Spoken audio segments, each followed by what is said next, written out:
still intact. So there's a port. Yes. So there's a port light and a starboard light. We use it at night if we turn the lights on if we need to, but in the day we really don't have to.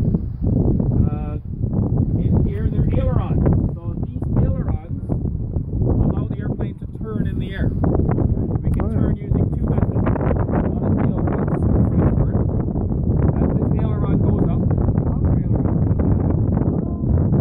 As this aileron goes up, it's going to change the airflow over the left wing. It's going to push the left wing down, so it'll turn left. In this configuration, it's going to push the wing, the right wing down, so we're going to turn right. This also pushes the left wing up. Okay, so we turn in the air using I'll bring them down. Let's stay here. Oh yeah. There are two flaps, and they're like a bird. When a bird goes to fly, it actually increases the drag and pulls itself back and sort of slows down. So this provides us with extra lift because it changes the airfoil and extra drag. So you have to be aware of them. You notice there are two flaps. So if the left flap goes down, the right flap has to go down. If one went down and the other one didn't go, we wouldn't go fly.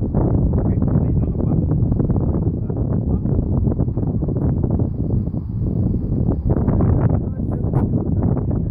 Yes. Well, we have one antenna here for the emergency locator transmitter. So that's on 406 megahertz.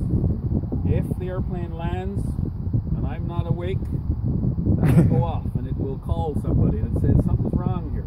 Okay. The other one is the antenna for the radio. So when I plug the antenna in, when I plug the radio in, it actually makes contact with that antenna.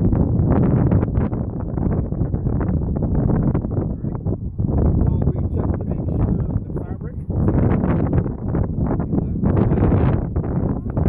so just nice and light. Oh, wow. Whereas the aluminum on the wing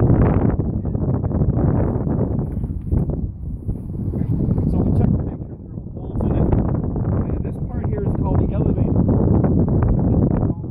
In the airplane, when you pull on the control column, there's a lot of coordination required. You have to be pulling, you use your feet for the rudder, you're using this a lot, you're using this hand for the toggle, you're using this hand for the radio, so there's a lot of coordination that happens. So when we pull up on the control column, it actually puts the elevator in this configuration. And much like the aileron, when we pull up, it pushes the tail down, so we fly. When we push the nose down, this configuration happens. And it pushes the tail up, so we go down. Okay? This is called a rudder. Just like the rudder in a boat, we push on the left pedal, and it pushes the rudder in this configuration, pushes the tail around to the right, so we turn left. I push on the right pedal, it puts the rudder in this configuration, and so it pushes the tail to the left, and we turn right.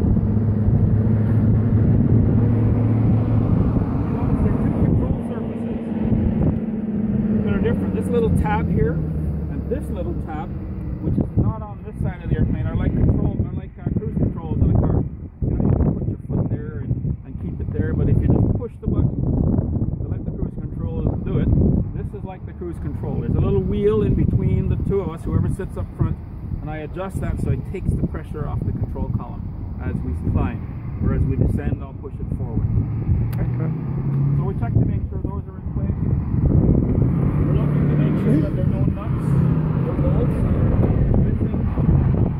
And part of the reason it took so long this year to fix this is that this horizontal stabilizer was damaged. I found just a little crack when I did my checks in February. And the aircraft mechanic said, "Did you know that you have a wrinkle?" I said, "Yeah, I found it in February when it was really cold." He says, "Well, the leading edge, which is right here, is cracked. So you're going to have to get that welded." So I said, "Go ahead."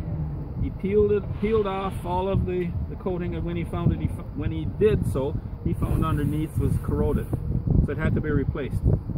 So it came, just this part. So you'll notice it's slightly different color. Yeah. to the elevator. Okay, but it works. It's been fixed.